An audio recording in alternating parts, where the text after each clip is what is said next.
is Taj of the Beat. And welcome, ladies and gentlemen, boys and girls, guys, gals, and non-binary pals to another episode of All the Above, the show that gives you an unstandardized take on education.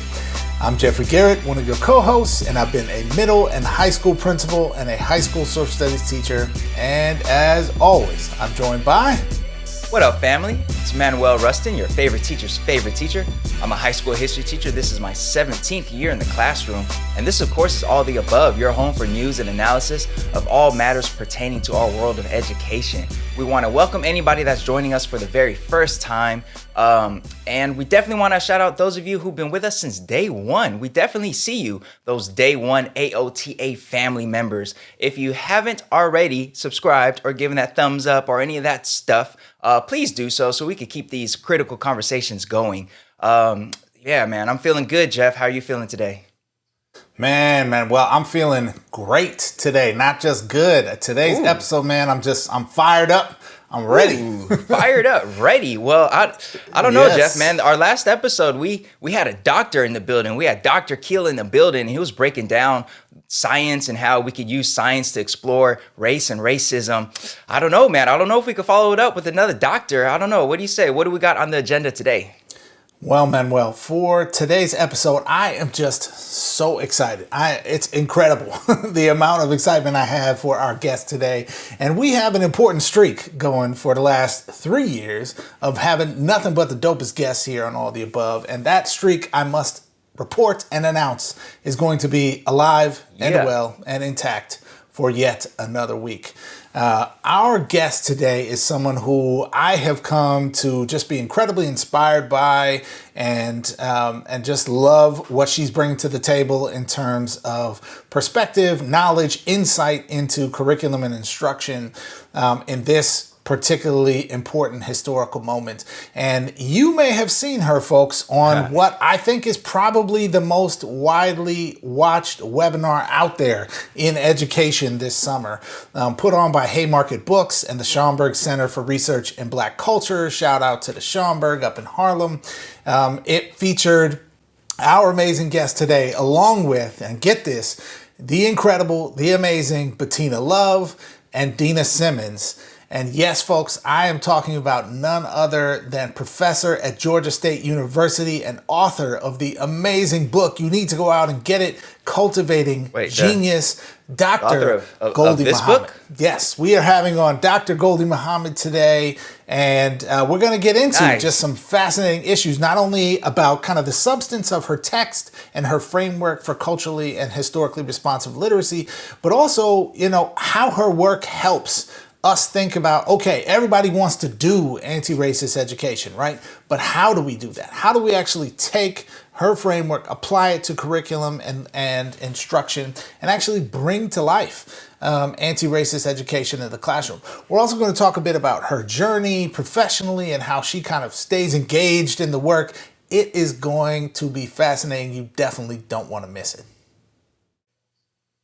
Absolutely fantastic. Can't wait for that. And if you're already familiar with her work, definitely want to check out this interview because we definitely dive deeper and ask her a little bit about what continues to drive her through all this pushback and all this toxicity that's out there all of a sudden, well, I guess it's always been around there, about, bringing in so-called partisan politics and teaching about race and this and that. So we ask her what keeps her moving, because we know some of you out there right now are doing your best and you've been very, very, very passionate about this work, but the current environment, it's a really tough one. So, so we hope her words can help benefit and motivate and re-energize you like they have for me, for sure. All right, but up first, we got to look at recent headlines in education in a segment that we like to call the Do Now.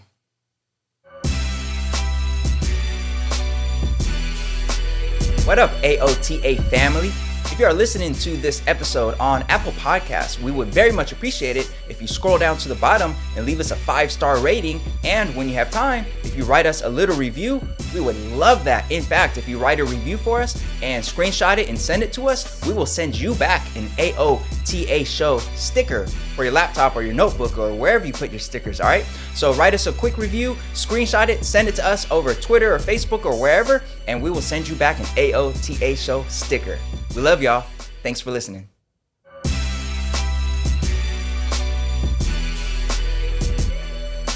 All right, folks, now it's time for the Do Now. Let's take a look at recent headlines in education, particularly some stories that you might have missed. Jeff, how are we doing the Do Now today? Well, Manuel, today we're gonna give some feedback, man. We're gonna issue some grades, dole out some summative measures. We got a report card. All right, report card. Let's take a look at how things are going so far, grade wise. All right, Jeff, what's the first grade that we have for today? All right, Manuel. First up today is an E. Excellent. Yeah. Nice. Excellent. Can't go wrong with excellent. Yes, I mean, E does stand for excellent, and that is very important. It's just that in this particular case, it stands for expensive. And if we were going to really be honest, we'd have a DE for damn expensive, okay? Is that an official measure? Is that an official price? How much that TV? Damn expensive. Look, here in LA, it sure is, man. Nice. It sure is. Yeah, so let's get into it here. This story comes to us by some really interesting reporting coming from Kyle Stokes in LAist, which is a local publication covering issues in education around the city. And it is profiling some truly just amazing levels of spending on the current Los Angeles school board educations that are school board elections that are taking place. So here we go. Outside political groups have spent $11.3 million trying to influence two competitive races for LA Unified school board seats. This is on pace to perhaps surpass the record $14.8 million in independent expenditures that happened in 2017, which was really our last round of major contentious elections. Now, most of the spending is coming from charter school proponents and from LAUSD's teachers union, which is the United Teachers of Los Angeles, or UTLA. Charter school advocates have spent $8.6 million, while UTLA has spent $2.3 million. The charter school money includes $3.8 million from California Charter Schools Association and $1 million from a group called Kids First, which is supported by Netflix founder Reed Hastings and another pro-charter school donor, Bill Bloomfield, who himself spent another $3.8 million in March through the primaries. Now, why are they spending so much? Both union and charter school groups are trying to secure friendly majorities on the school board, and this year's results could tip the balance of power, or at least the perceived balance of power. Now, Manuel, I know we work in two different districts of vastly different sizes, but I don't care how big or small your district is, $11.3 million is damn expensive. Damn expensive. Yeah, man. What say you about the cash flow into these Los Angeles school board races? Yeah, that's 11.3 million so far. We still have a few weeks left before the actual, actual election day. And back in 2015, I think it was like 5 point something million, and then it went up to 14 point something million in 2017, and now we're headed right back there in 2020. It's crazy how much spending has increased over time on these school board races for LA. And I could show you right now where a lot of that money is going, because I happen to live in the district of one of the seats that's up for grabs right now in this election. So I've been inundated with a ton of campaign mailers. And if you're not watching, if you're listening on the go, then obviously you're missing out on the dope graphics and the beautiful faces, but you're also missing out on seeing all these crazy campaign mailers that I've been getting, all for just this one race. So it's really wild. And the mailers are, classic political fare. A lot of negative stuff, a lot of red and black in bold font. And this one is, she's against funding LA public schools. And this one, the numbers don't lie. There are 0 reasons to elect Scott Schmerlison. And it's just a whole lot of, pictures of kids with, sad kids. They're sad because the schools are failing. And then pictures of happy kids who are happy. Oh, no, I can't find one. happy kids, happy. It's just sad kids. I know, it's just sad Yes. kids. But it's insane, man. It's insane how much stuff is going out there. A lot of negative campaigning. Now, the article by Kyle Stokes. Now, shout out to the homie Kyle. He does specify how much money is spent or has been spent specifically on negative ads, and it's quite a bit. And honestly, like for me, one of the biggest disappointments here is that, you think about school board and you think about a seat representing, your community in this national experiment for, not experiment, this national endeavor to educate our youth through public schooling. You would hope that it wouldn't take millions and millions of dollars to have a chance at one of these seats. You would hope that there wouldn't be so much spending from the outside with folks with their own, agendas on either side. You would hope that we could just have principled discussions about the issues at hand and how to improve schooling experiences for all students in every neighborhood across, in this case, Los Angeles Unified. But here we are with what has become, basically dumbed down to just a charter versus union race. And that's an oversimplification in a major way. This is so much more than just like, charter schools versus public schools, because obviously school boards are responsible for so much more than that. And all this money pouring into the race, so much of it has to do with folks' ideas and opinions about charter schools. That to me, it's just really disappointing. Now, I've always worked in public schools. I'm definitely a giant advocate for public schools. I believe that what works for any child should be available to every child, and the way to do that is to improve the entire system. But at the same time, I understand that for a lot of parents who have school-age kids right now, this isn't about waiting for the system to come around and get better. So if there's a charter school that's offering services that the local public school isn't, I totally understand supporting that charter school for sure. So I don't like things being dumbed down to just this, like, either you're for or against charters, like, blanketly. And that's what this race largely seems to have become, especially when you look at the mailers that I just showed you, and you look at just some of the discussions around here. Now, I don't teach in this district, so and I don't have school-age kids. I don't have any kids in this district, so that makes it so that I don't really follow LA Unified politics nearly as closely, probably, as you might, Jeff. But I know that, for the primary, I voted for the person that was endorsed by the teachers union because, I'm definitely a union guy. And over the summer, that particular person was one of the few votes against lowering the amount of money that's spent on school police. So, in the wake of the killing of George Floyd and this national reckoning for racial justice, LA Unified, the board considered defunding their police. And eventually they voted to decrease the budget for school police by $25 million. And the person that I voted for in the primary, the union-backed person, voted against that. The union-backed person said he doesn't know that defunding the police necessarily is the right move right now. And to me, that's, that conflicts with my values in a major way. So honestly, I don't know who I'm going to vote for. And I know people listening right now and watching probably don't really care who I'm going to vote for because you might not even live in the same district. But just like that, just to me is emblematic of the fact that this is about more than just charter schools versus public schools. Yeah, I think you're 100% right on that, Manuel, that the reduction of the discourse in these races to being like, well, either you're pro-charter or you're pro-district schools is both, I think, unhelpful and also dishonest on a certain level. Now, I'm not saying that because the issue of where people stand on charter schools is not important and certainly not, deeply controversial in lots of ways.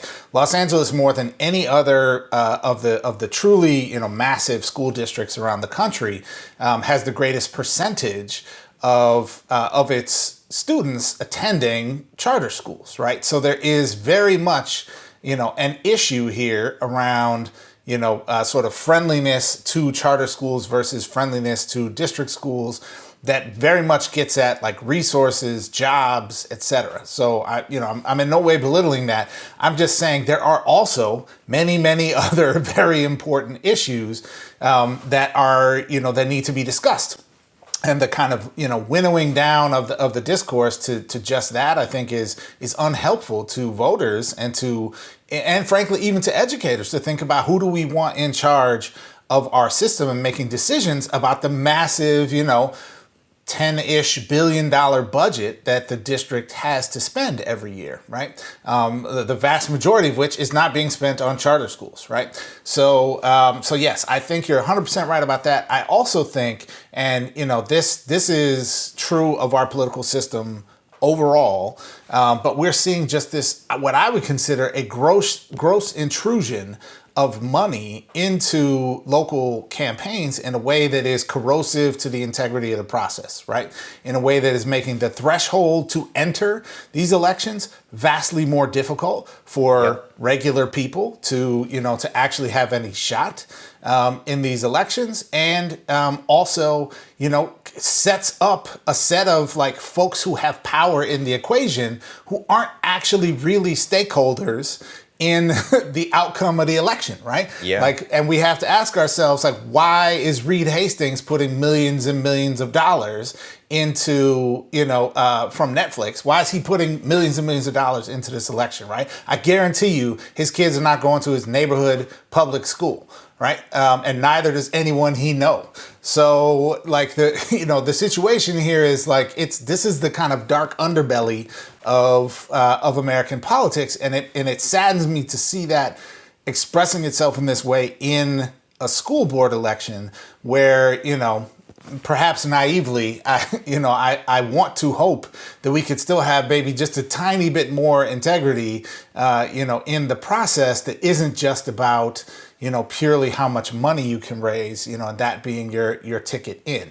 So I'm really just saddened about the kind of corrosive effect of big money in politics in general, when the reality is what should be governing policy about schools is discussions about what's in the interests of kids and families, not discussions about, rich people who don't want to pay taxes or rich people who want to undermine unions because they don't want unions in general to have power so they can be even richer, right? And I think that's some of what is bleeding into our system now, and it's distracting from the real issues about education and support of kids and families.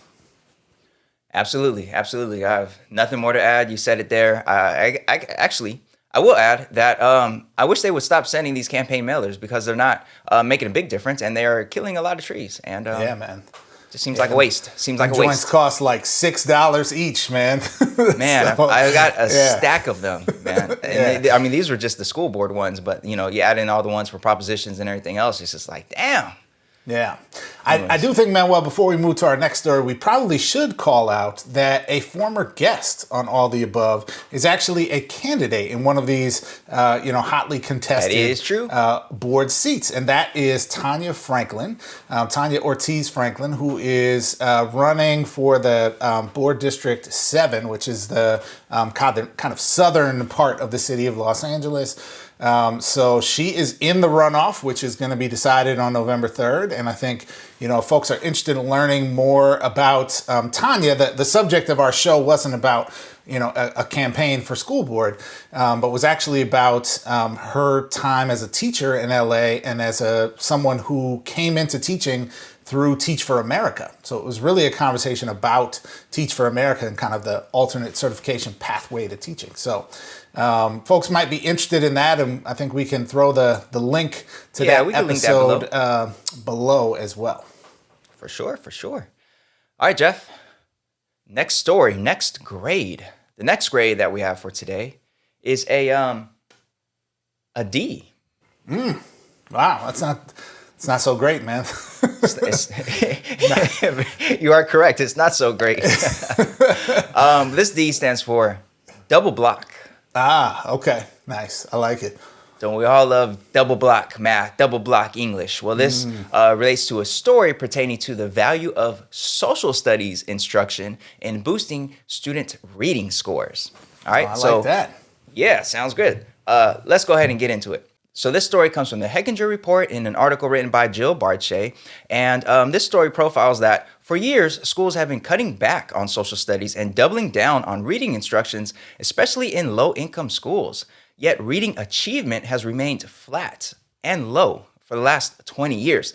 Nationally, only about 1/3 of American students are reading proficiently at grade level, according to national benchmark tests. And among low-income students, it's even worse. Only 1 in 5 students is reading at grade level.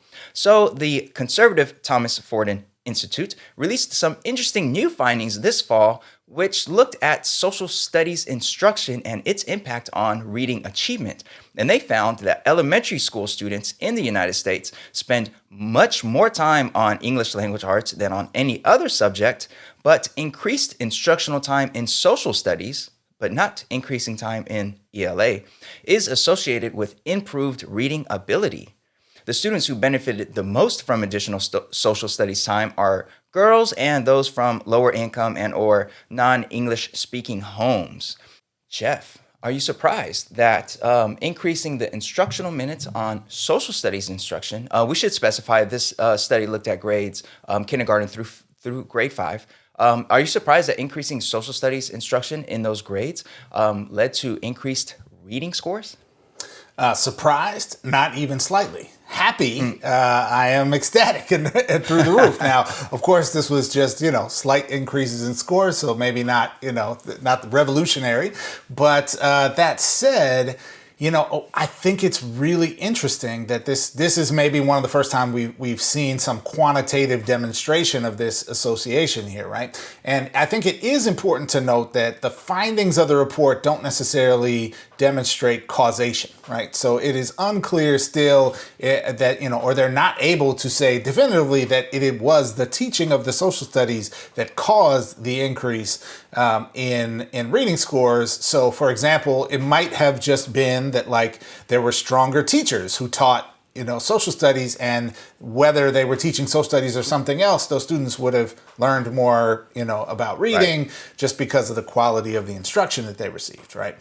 So it's important to note that. But I will say, that aside, it does not surprise me at all that students who are getting something other than just half a day of English and half a day of math, did better in reading, right? If for no other reason than kids are interested in stuff and having variety in content throughout the day and teaching them about the world that they live in and why it looks the way it does and, what kinds of interesting things happened, in the past.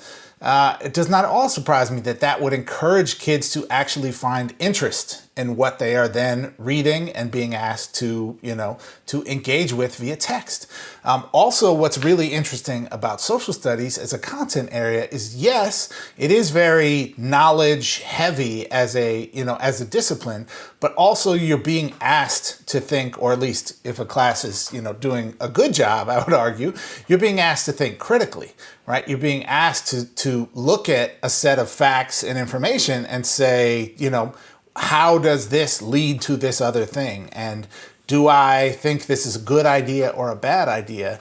And I think that kind of analytical thinking is something that not only develops students' ability to, read and write well, but also is a part of engagement, right? When you have an interesting question to answer, you're motivated to want to learn more about it, right?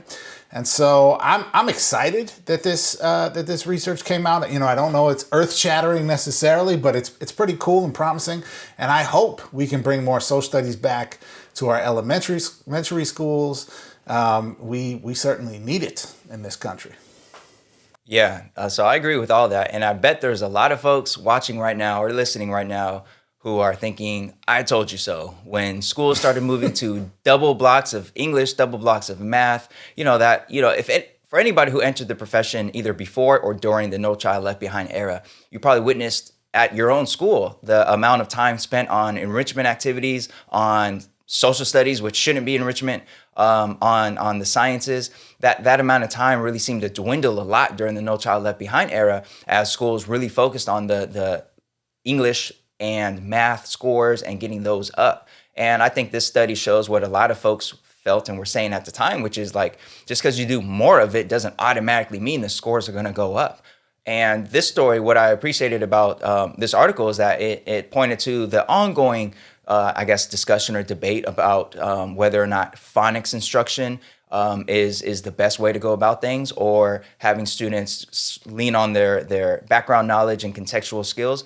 And I don't teach at the early grades. I'm no reading instruction expert by any means at all. But to me, it does make a lot of sense that if you are having students engage in something that's more interesting to them or that's helping them learn about the world, it makes sense to me that that would be a way to boost their reading levels. The story mentioned a study where they had kids read a passage about baseball and they had to reenact this half inning of baseball using these wooden figures. Maybe that's a famous study that everybody learns about when they're getting their credentials for early grade teaching. I don't know.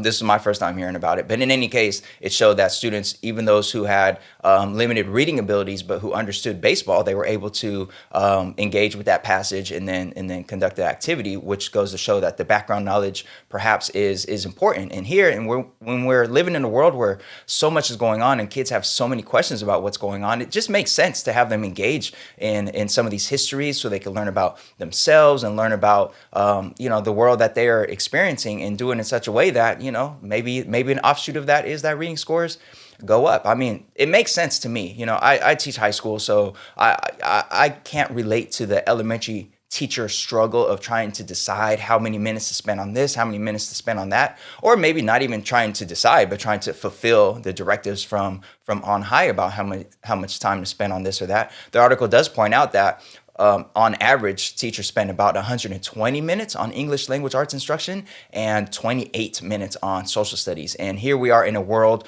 where you have terrorists in Michigan with Confederate flags on their property. Michigan was not part of the South. It's not heritage there.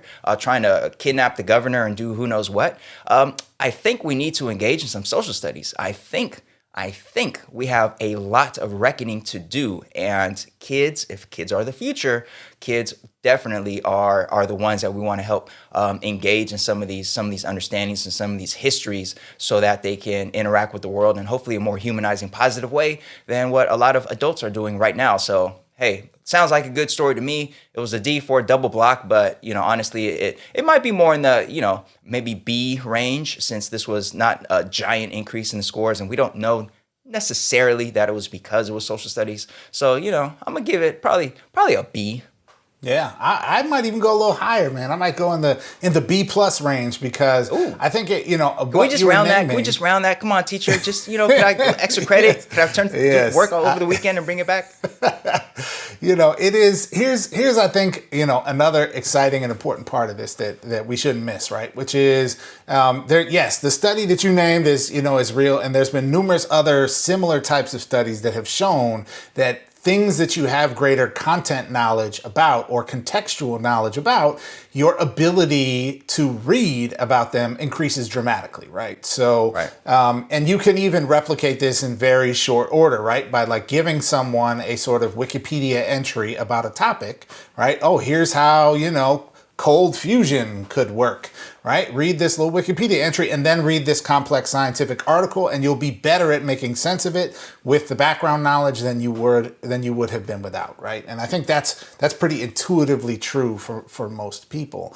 And I would say, yes, there's a certain extent to which social studies plays that role in school, and can play that role, right? The sort of complementary, we're reading, early 20th century American fiction, and we're going to study about the Great Depression, in social studies, right? And together we will build content knowledge and understanding of these texts. And that's true, but also for purely the diversification of the curriculum standpoint, and the engagement standpoint, and the excitement, and the civic knowledge and awareness standpoint, I'm also excited to see that this can that the expansion of social studies has some support from a data perspective to be brought back into our curriculum, because we need it desperately. Yeah, absolutely, for sure. And just because we're both social studies teachers, or you were a social studies teacher, that doesn't mean we're biased in this sense. We are completely neutral, yes, unbiased voices here who fair and balanced. We need more social studies. That's what it is. Period. Yes, fair and balanced. Yes. Ugh. All right, folks. That's it for today's Do Now. Up next, we have a super dope seminar where we actually will, speaking of reading and speaking of knowing histories and stuff like that, we'll explore a little bit of that in this discussion with Dr. Gholdy Muhammad. All right, so stay tuned.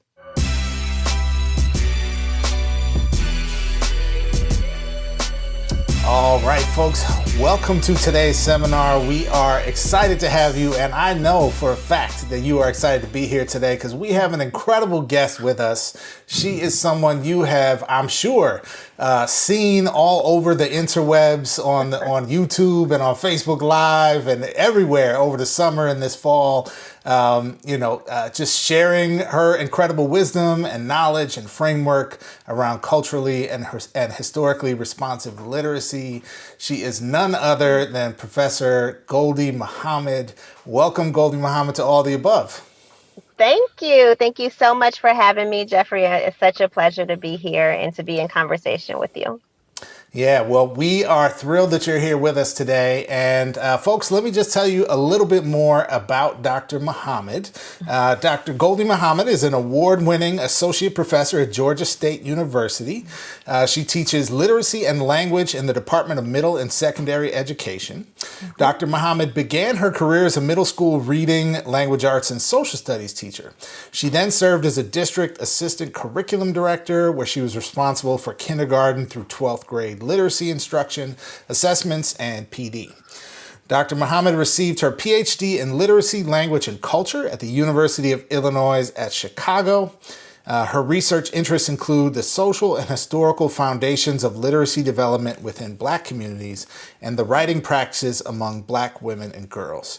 She explores 19th century Black literary societies to understand literacy development and how the roles of literacy can be reconceptualized in classrooms today.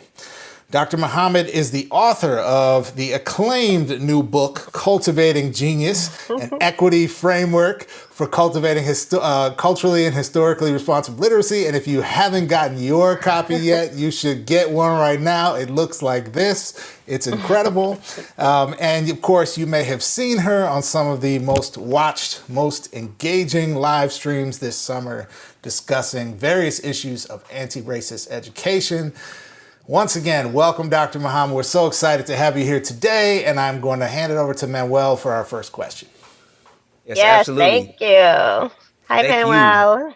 Thank you so much for making time out for us. We know you are in very high demand because your work is dope. You are brilliant, and I know I'm far from the only person who has benefited from hearing you over the summer and reading your work. So thank you so much for taking time out to be on our show. If you're watching or listening to this episode and you don't already have the book, like, I don't know what you're doing, but definitely finish listening to this episode and then check underneath. We'll have a link for you to purchase this book at Scholastic because it's really, really dope. So Dr. Muhammad, let's start by, for folks who aren't that familiar with your framework. So your framework for culturally and historically responsive literacy really focuses on four learning pursuits. So identity, intellect, criticality, and skills.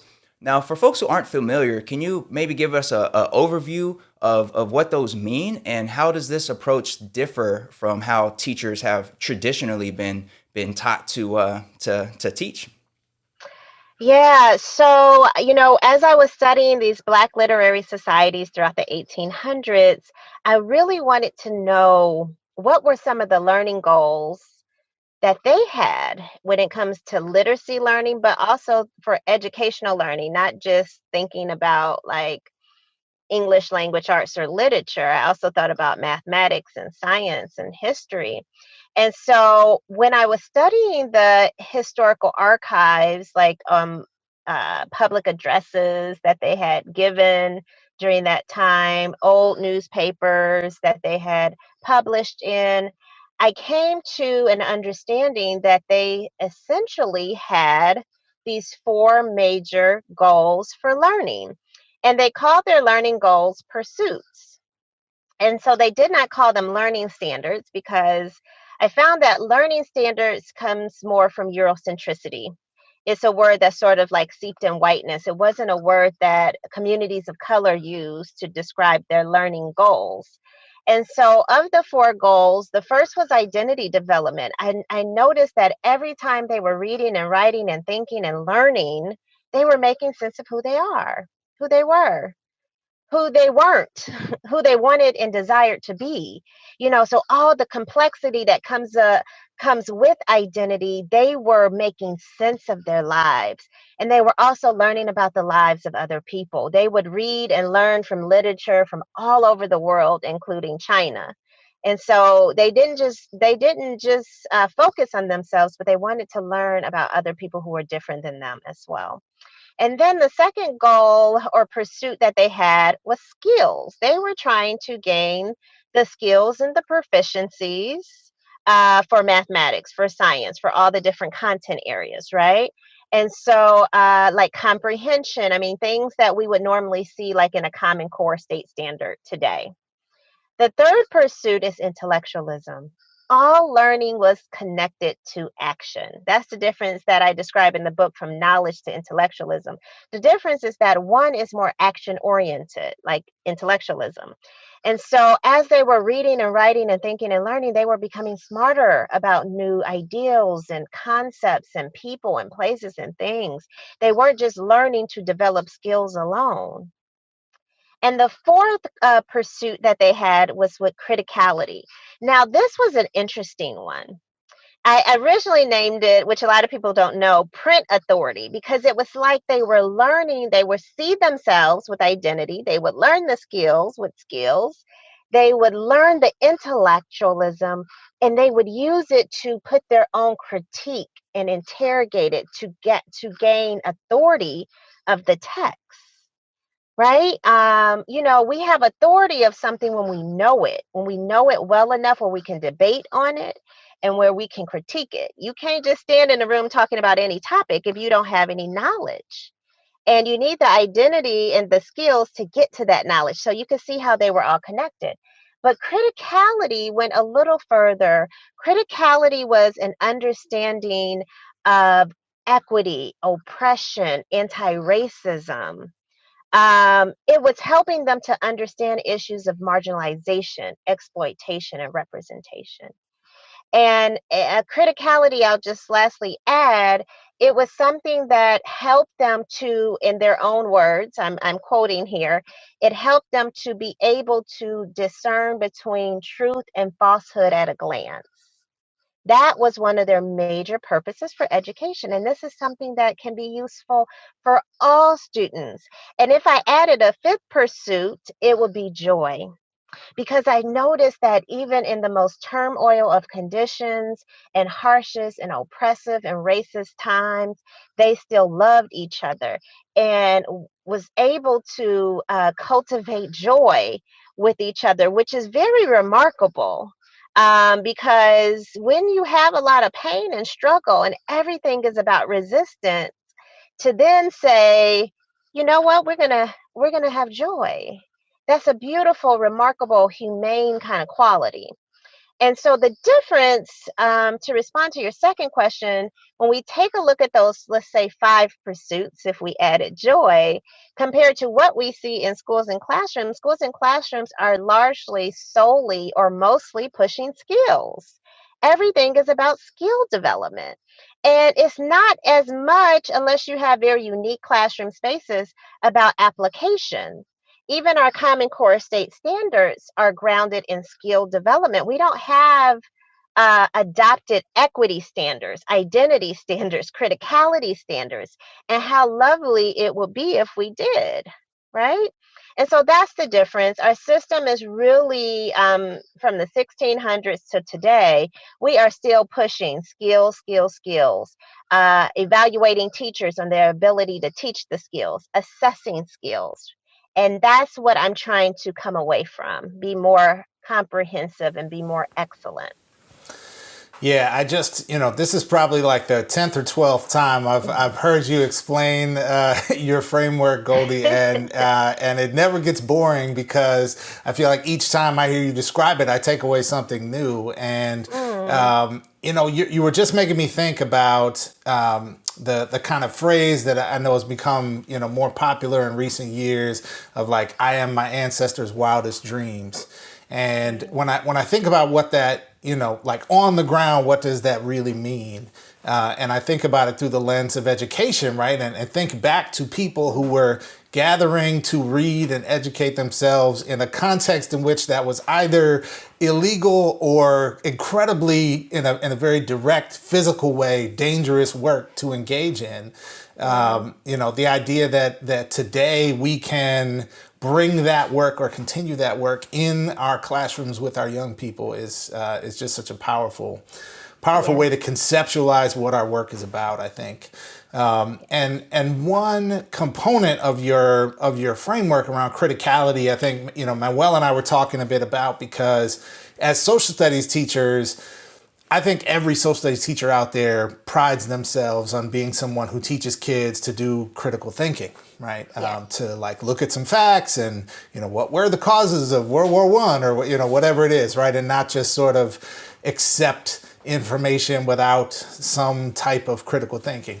And I'm wondering if you can give us some insight into what might be different about your conception of criticality from maybe the kind of traditional teacher notions of critical thinking. Yeah, and that's a great question. Thank you, Jeffrey. And I get it. I get that question a lot from teaching, because from teachers, because we see the critical in criticality.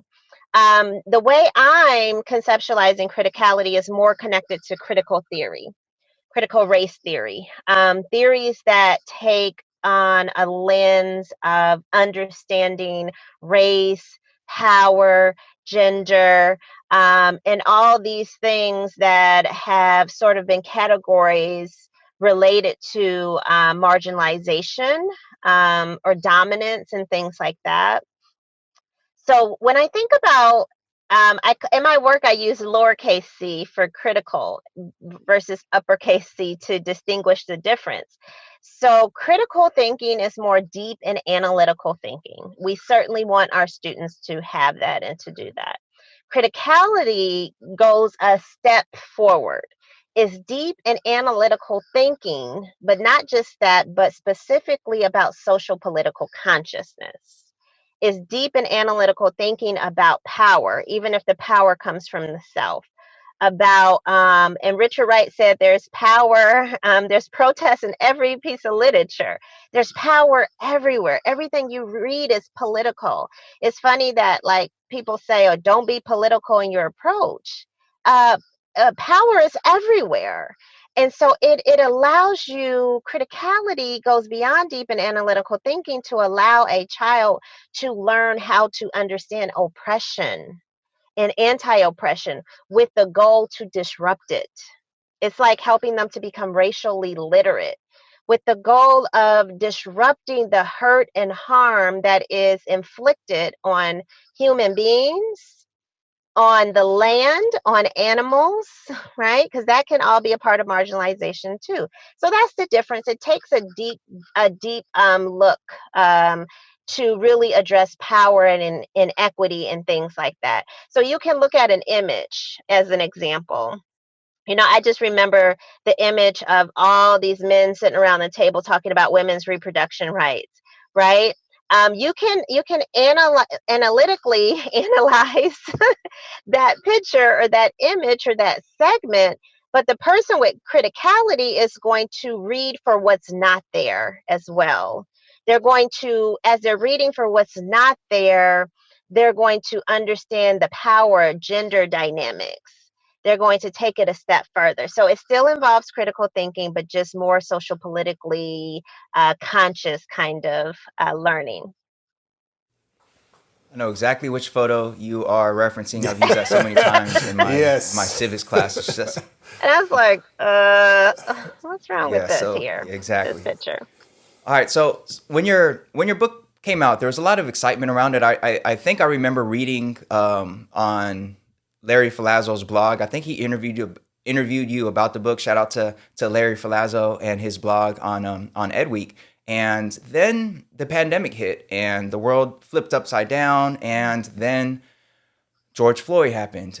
George Floyd was murdered, and then all of a sudden you had this national reckoning, this huge boost in people in education circles talking about being anti-racist and wanting to bring in anti-racism into schools.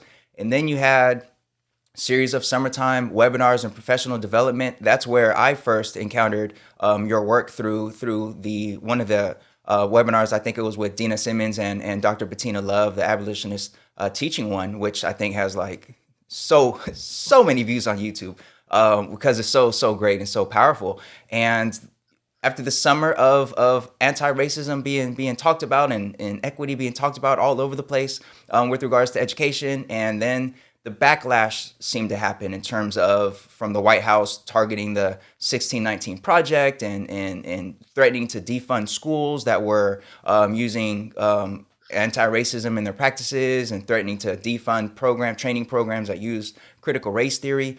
So we are in just a really remarkable year where so much is happening, and it just so happens to be the year where this great work of yours has been really the talk of the town, at least amongst the dope educators who know what this is really about. So we're hoping we could get your sense on what your reading is of the state of affairs in teaching right now, given the distance learning pandemic, this backlash from the White House, and just the ongoing racism and bigotry and all of this. It's just so much. So if you could maybe give us your take on where we are right now. Yeah, that you said a lot of great words there and a lot of realness. And it's important to note that like we conscious folks, we live a world of criticality. We embody it. We don't just talk about it. Like, so every time I am looking around my environment, I am reading the world in a critical lens. And the folks who are here today that have been doing that work, we are only building the lineage of not only scholars but leading thinkers and abolitionists. We're only sort of like reiterating what we have always been saying. And while we are reiterating it, the folks who are opposing it are doing what they do, what they have always done historically. So it's never a shock to see the opposition against humanity. And I say that because this is not a political agenda for me. This is a human agenda. We're talking about people not being hurt and harmed in ways that they have been, getting equitable rights and all these things. So the message is being told in different ways. I tell my message more so through curriculum, or I attempt to, right? Um, and so I think with everything with the pandemic and folks, for some people that woke some folks up. For some people it's like, okay, this is just another example, with Breonna Taylor's death and other brothers and sisters and George Floyd, that for some people they're like, oh my gosh, we need to focus on equity. We need a statement. And some people put out these statements for the first time because they didn't want to lose business or lose students. But it's like, why not? Like, why didn't you do this stuff before? This stuff has been happening. So I think, but I'm not, anytime somebody wake up and they're authentic with their consciousness, that's always a good thing. And so we are seeing a shift. Some people may say another shift where people are putting forth more equitable agendas, using more equitable language in schools and classrooms. I think the pandemic and virtual teaching is helping people to understand the importance of human connection and why we need it. It's also helping people to understand the difficulties and the unique situation of a teacher. Teachers go through a lot. They have to do a lot. And I think people are starting to highlight the real work. If not, I hope that they are, because it is no job on earth like it. So, I'm seeing that folks are taking up my model and wanting to try it with their unit plans and their learning. I'm seeing that people are at least bringing more equitable and conscious building texts into the classrooms. And some people are just simply feeling. They might be not doing anything in action, but they are feeling something different, something more compassionable, something more equitable. But, I got to tell you, it does not matter if we are a virtual learning in a pandemic or in person without a pandemic, until our systems and structures change in this US context, until we have these systemic and systematic uh, um, healing against these policies, and with our brothers and sisters being shot, and it's almost like no charges are being brought. It's almost like it's a process of erasing our humanity is what's happening. And so, as long as we have this and have the schools that mimic those same incomplete, racist, steeped in whiteness systems, we're going to see the same thing. And we'll see some people jumping on board with consciousness and some people like still behind or doing it in authentic ways. And so, we need more systemic and structural changes. We need better learning standards. We need better policies in the United States. And it's almost like the leadership and so-called leadership is going backwards. They're going backwards, saying that we cannot you're trying to erase our histories, you're trying to erase our humanities, saying that this is not racist. But then what is it? Are all these people lying about their experiences? Come on.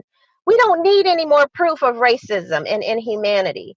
But folks' hearts are really messed up for people to experience death while sleeping, and they do not lose any sleep themselves. That we had a pandemic before we had a pandemic of hate. And that's what it is. Profound words, Gholdy. I appreciate that. And if we are to rectify, I think what you're describing there, there's a lot of work to be done. I think in terms of maybe reshaping or creating some new direction in the field of education to kind of bring that into life. And I'm wondering if you can share with us your thoughts about, if we were to see, the norm be teachers who are teaching in ways, in culturally and historically responsive ways. And, to borrow a phrase from a friend of yours, the one who wrote the foreword to your book, Dr. Bettina Love, if we were to see schools that are not spirit murdering our children, what needs to change in teacher training? What needs to change in the way we think about school accountability? Mm-hmm. Yeah. No, you're right. And it's spirit murdering a lot of Black and brown teachers too, who've been on this for a long time now.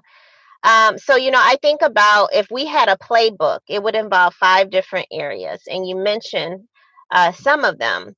The first is teacher education. Ideally, if I had the dream of reconfiguring teacher ed programs, I would put colleges of education within Black studies or cultural studies departments, where the foundation for the learning would be understanding history, institutions, structural things, the personal self, and then, of course, methods and pedagogy and things like that.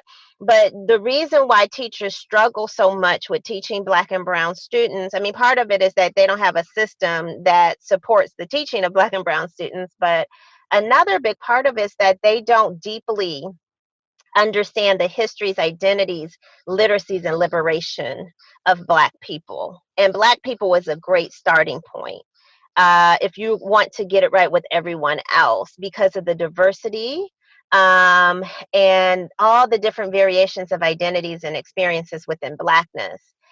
So I would have that. I would have more Black and brown theorists like Mary McLeod Bethune and Anna Julia Cooper, and folks being taught instead of your Vygotskis and Deweys all the time. Like, actually teach and learn from people who have authentic work with working with students of color, especially those who had come up from slavery. And so the courses need to be designed differently. I think we need a course that just what my best friend calls archaeology of the self, right? Just a course that focuses on your ideologies, your upbringing, your beliefs, your racism, your sexism, your homophobia, whatever you have been conditioned to believe. Because if it does, you have to start with the self. You can't give you a toolkit when you haven't done the self work. So I would also, and like I said, I would teach about Black historical excellence. That has to be one of the courses. And Black, that's why I said Black and cultural studies are important.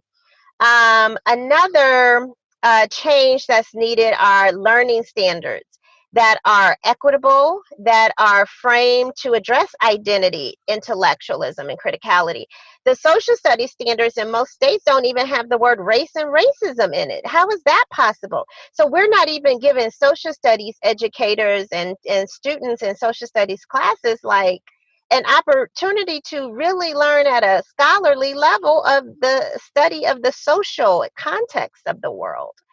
I would also change curriculums that schools adopt.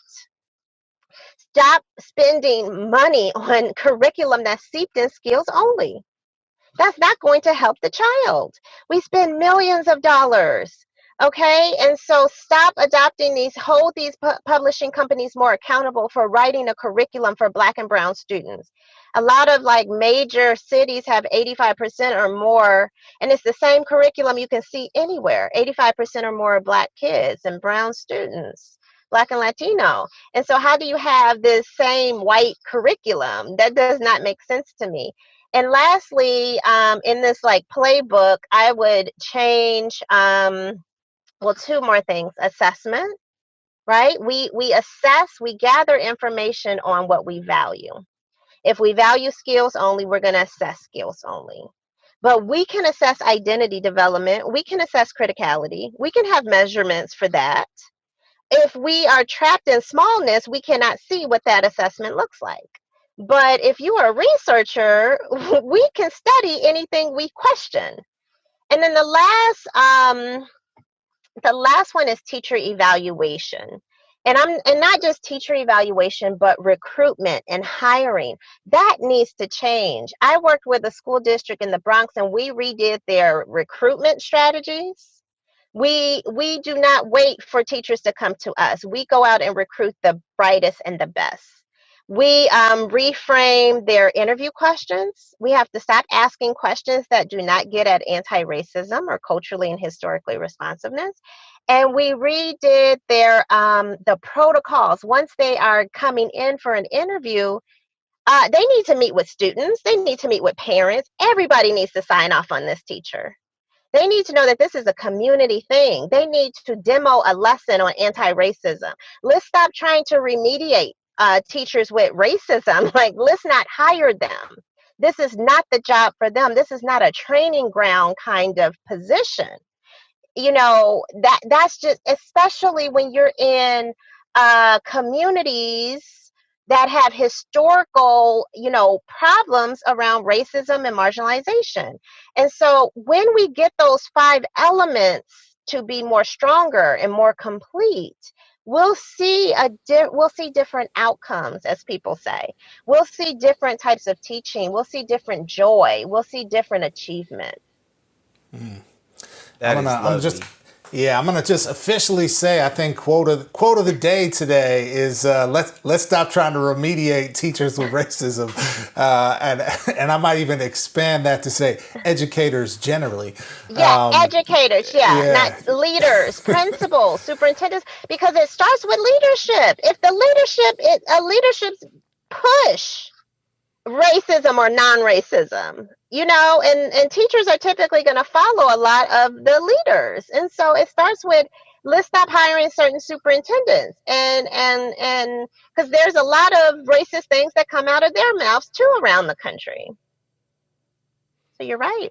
Yeah, absolutely. And for folks listening or watching, I mean, that playbook, there's so much in there. We know a lot of you are educators of various levels, and a lot of that is within your purview. I mean, something as simple as looking at your school's recruitment strategies for teachers and interview protocols. I mean, a lot of that is within your purview. So if you're listening to this and you're like, yeah, somebody should do that. Yeah, somebody, they need to do that. You are they. You have the power over a lot of these elements. So thank you, Dr. Muhammad, for sharing No that, problem. because there's I was that. recruited too. I didn't know how I was recruited till about 10 years after I learned the story. Oh, really? And yeah, it was somebody as a district level administrator named Judy Smith. She was over curriculum and instruction. And she went to the local college of education at Southern Illinois University, where I went to undergrad. And we had like a little mixer of the students in the program and the professors. And she went to the program coordinator, the professor over it, and she said, "Who's your top student?" And the professor, I learned, pointed to me. She said, "If you Nice. don't do anything else, you need to hire her." And Judy did not talk to me. She didn't ask no questions. She greeted me and everything. She just offered me a job. She told me to apply. But you know what? She had a lot of forward thinking. Why not do something like that? The Yeah, professors know.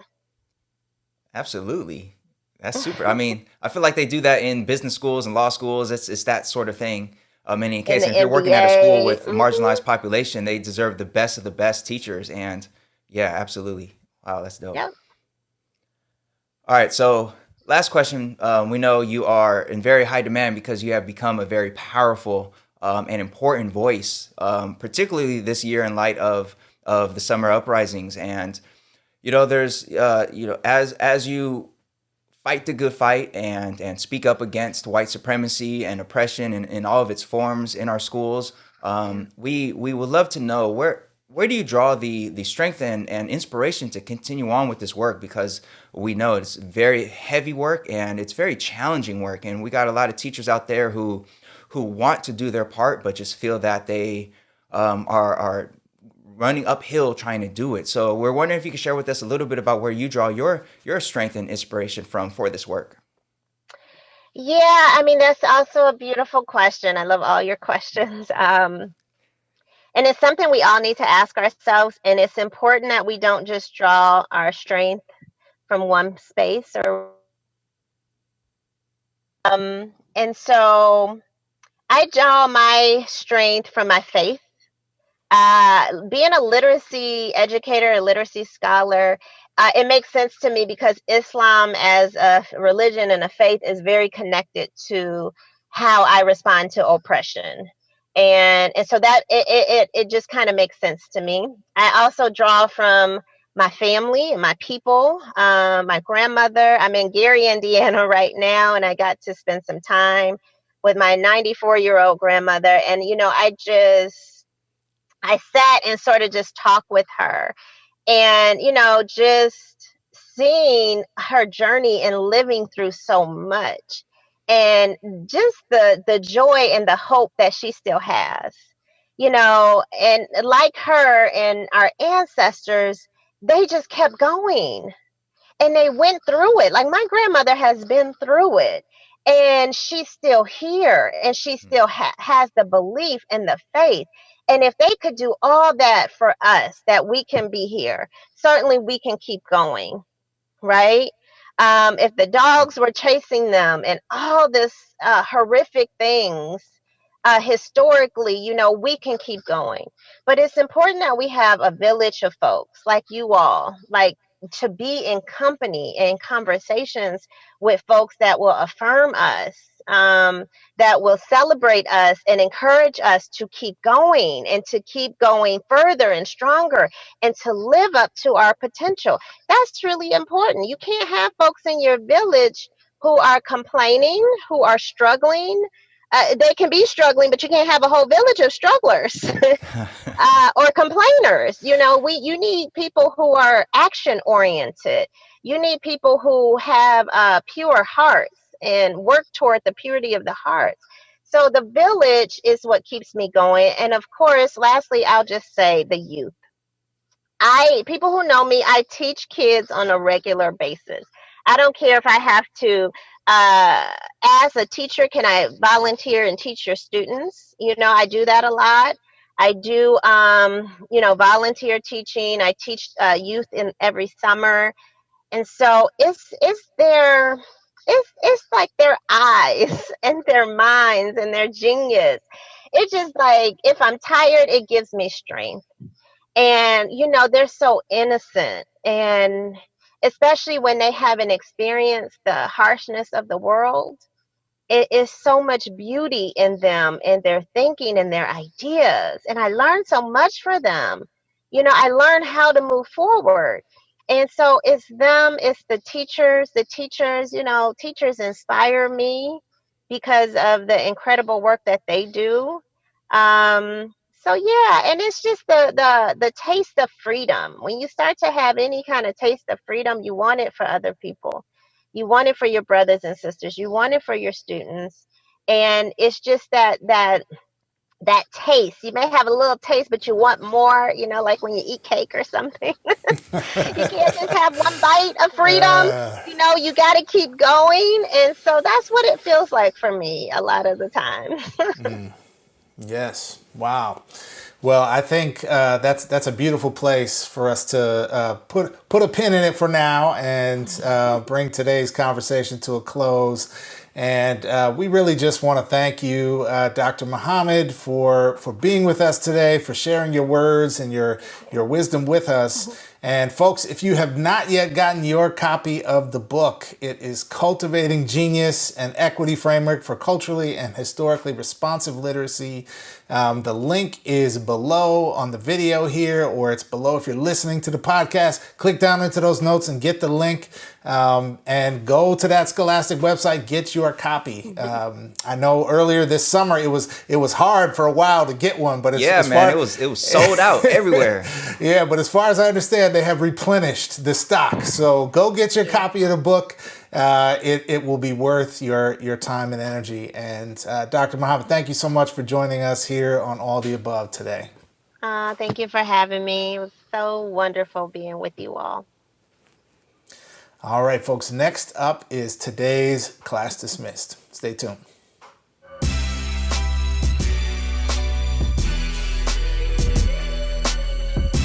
Hey folks, thanks for being a big supporter of All the Above. We really appreciate it, and we need your help. All you need to do is go to aotashow.com/support. That's aotashow.com/support. There, you can chip in via Venmo, via Cash App, or most importantly, you can go to our Anchor page and subscribe there. Everything you can do to help us helps us put together incredible content here on All the Above and make sure you're getting the best each and every week. Thanks. Enjoy the rest of the show. All right, folks, it's time for Class Dismissed, where we like to give shout outs to great things happening in the world of education. Jeff, what we got for today? Oh man, well, today we have, I think, a really interesting shout out to give. And this is a subject we've talked a bit about on the show in some recent episodes, which is kind of the modern day redlining that has happened with access to high-speed internet service. And here in our city of Los Angeles, we see just bizarre things that you wouldn't expect to see in this kind of digital redlining experience. And the reality is that there are whole swaths of the city of Los Angeles that don't have any meaningful access to high-speed internet access. And one of the most heavily impacted parts of the city is the city's public housing developments. Now, the public housing developments, many of which have no access to high-speed internet, right? No cable, no fiber optic, nothing. That's crazy. Right? crazy, right? So thankfully, thanks to some good work coming out of the mayor's office in the city of Los Angeles, several different community organizations pushing for this over many years, and a partnership with Starry, who's a kind of startup internet service provider that's looking to help serve, in particular, lower income parts of the city that the big companies, Verizon, AT&T, Comcast, yes, we're looking at you, who have redlined poor black and brown people out of your service.